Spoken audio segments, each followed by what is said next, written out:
Hello everyone, so you wanna make platinum in Warframe. You might be an old player coming back to the game, wanting to find out what is the new hip way of farming platinum. You might be a new player that maybe heard of Warframe from a player, from maybe your friend, that you can actually earn, the premium currency just by playing the game and selling a couple of stuff in the in-game market. You might be just a random player who wants to just find out what the platinum methods are, I guess, in the game. Well, today, your lovely host, the Gaming Weasel, which is me, will be trying to cover every single possible platinum making method in the game of course, a substantial worth. Now, as I said, I'm your lovely host, the Gaming Weasel, and let's get right into this. So, starting off with a couple of disclaimers, or I guess a couple of things that I want you guys to know. This is not a top 5 platinum making method. This is not a top 10 in any sort of way. This is basically the best, I guess the best and all of the platinum making methods out there in Warframe, and believe me, there is a lot of them. I will probably miss over a couple of them. If I do, leave it in the comment section down below, and I will gladly maybe like your comment or pin it down below if it's a really good one where you can actually farm or make platinum. Now, of course, when events do start, like for example the Knights of Nerberus right now, when I forgot the Orphex Venom event was here, stuff like that is going to be a good way of farming platinum if they have some mods, maybe some Exodias, Contagions, maybe some, Arcanes that are good for selling. Keep that in mind. So I'm not going to cover those because they're not always here, they're not always farmable, so I'm not going to go over those. So, quickly and gently starting the video. We have, of course, the first and personally my simplest way is selling Syndicate mods. Syndicate mods go from 10 to 15 platinum. There are, of course, Augment mods for your Warframes and some mods for your weapons as well. You also can sell weapons from syndicates, but honestly, it's not worth it. Platinum wise, they sell around for 30 platinum, and you can sell many more mods for above 10 platinum, so it's definitely not a payoff, so that's why I'm not mentioning it, even though I did. But Syndicate mods is a really cool way of earning at least, let's say, 10 platinum, 20 platinum a day. Now, the second way of gaining yourself, of course, platinum is cracking open relics. Relics can be gained through playing different types of missions and just playing missions on the star chart as well.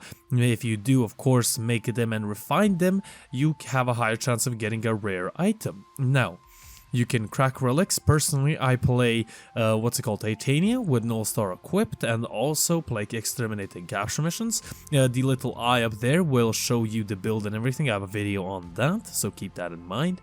This can reward you with decent sum of platinum. Some prime parts are vaulted, some are not, some are basically useless, but some can be worth, a little bit more platinum. And now, as you maybe saw there, I got the Oxtaletto blueprint. That one's worth 15 platinum, which is okay. So it really all depends on the luck, and it depends what your team is bringing, and of course it does depend on what kind of refinement level the relics actually are. So, you have hunted for some relics, cracked open some relics. Now you have a lot of trash stuff as well. Selling prime junk to Ducats is actually a really cool way of earning platinum as well, for a little bit of a later method. Now, with, I guess, bad primed parts, you can do one of 3 things. First of all, they can be good for maybe a set for that certain Warframe own weapon, so you can sell the set for more platinum than for selling it individually. You can sell it for ducats, which is going to be useful for a method later down the line.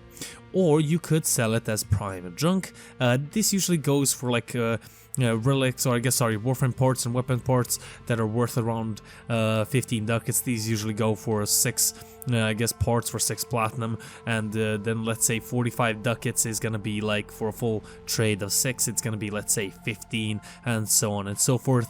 Honestly, I would much rather sell it into ducats, the prime junk, than sell it to other players, but that is just me. I'm just here, to tell you guys how you can earn platinum, so, don't kill me. Don't kill the messenger, as they would say. So, the third method, what can you do with prime junk? Well, you can sell it for ducats, as I said, and then you can, use those ducats to purchase weapons, purchase prime mods, maybe some elemental mods from Baro. Now these mods, these prime mods can be very, very beneficial to you and for also selling to the players. Maxing these out will reward you from, let's say 100 platinum to above that. It depends on how long you want to wait until you actually sell the mods. Selling the mods on ranked is going to cost less, I guess, give you less. Then the weapons, of course, is the same thing. The longer you wait, the more expensive they get. The better the weapon, the more people want it. So it is really dependent on what you buy. You can, honestly, if you have a good haul, let's say 1000 ducats, you can probably earn up to, let's say, maybe 150 platinum if you wait like 2 or 3 weeks after you bought those items. So that is very cool. Now, talking about open worlds, what can you do here? Well, open worlds have their certain bounties, and those bounties have certain mods. Now, I'm going to be showing you see this because I honestly think this is maybe a little bit of, the best one.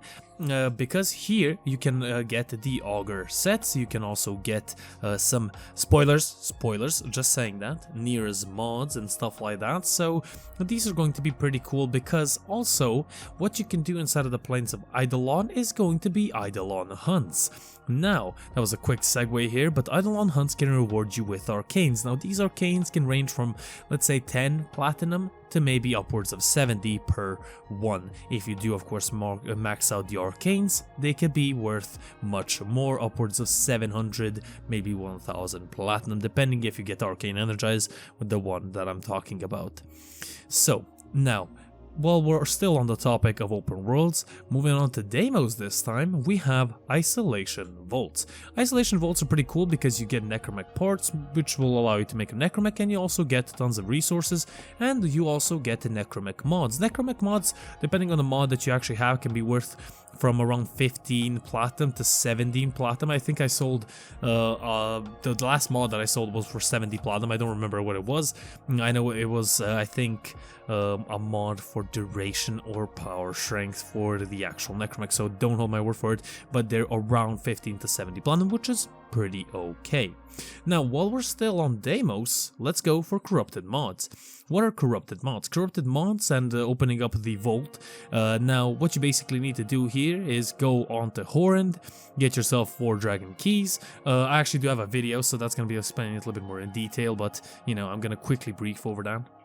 You complete the actual capture mission, you find the vault, and then you exit out of the mission. Then you're gonna get one of the corrupted mods on screen, and these corrupted mods can cost from around 15-20 platinum to around 90-100 platinum if they're maxed out. So that is a really, really cool way. These missions don't take long. With Titania, these missions should take around 1.5 minutes, 2 minutes, depending on how long it takes you to actually find the vault. Now, while we're still on the topic of platinum making, I guess, nightmare missions. Now, nightmare missions, you can unlock these missions by completing all the nodes on a planet. The more planets you complete, the more nightmare missions you have. There's always one nightmare mission per planet, and it can only range from a certain debuff, from like no shields, or maybe no stars from the sky and killing the enemy. I don't know, but there's like different, I guess, negatives that you have inside of these missions. But you can also get mods such as Hammer Shot and Blaze, which sell for around 70 platinum. Scattering Inferno, I think, and also I forgot, there's one more mod, I'm gonna leave it on the screen, but I forgot the name of that mod, which can also be sold for a little bit of platinum as well. So that is going to be very, very cool. Now, once you have unlocked all the nodes on the star chart, you will unlock arbitrations. Now, in arbitrations, you can buy the Galvanized Mods. You can also buy the Atan Sculpture, which can be used for leveling up those Galvanized Mods and selling them. Now, the recent prices that I've seen, at least on the Warframe market, they go from around 15-20 platinum. I was able to sell some Galvanized Mods for 20 platinum to around 80, 90 to 100. So that is a pretty cool source of platinum as well. We also do have Rolling Guard and what's it called? Combat Disciple, I think it is. So those two mods are pretty cool as well, and that you can also get. Now, also, another small method that I don't think a lot of people mention is actually getting your imprints from your Kavot and or Kubro. Now, if you haven't seen me the Kavot, you can you actually get, I think it is 3, there's probably a number on the screen correcting me, the editing gaming weasel, thank you.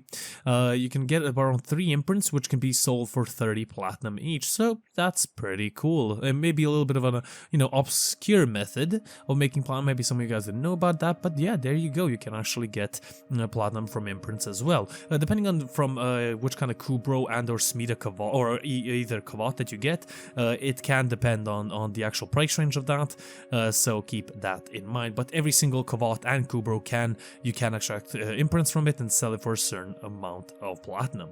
Now, Ayatan's sculptures can be sold as well, like the Ayatan Anasa sculpture, which goes around 10 to 15 platinum.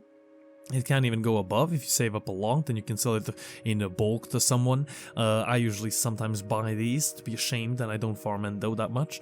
But these Ayatan and Nasa sculptures can be gained from, Sorties, or they can be gained from Archon hunts.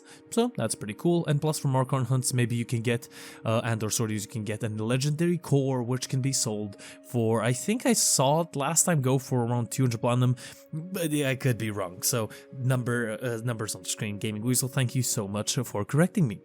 So now that is, I guess, the main primary methods that I farm platinum with, and that there are in the game. Keep in mind, I can actually, stopping myself right there before I do actually mess something up, Arcanes as well. So I told you about the Arcanes that you gain from Eidolon hunts. You can also purchase Exodia Arcanes, you can purchase Arcanes for your pistol, makeshift pistol, I forgot, kid guns, yes, that's what they're called.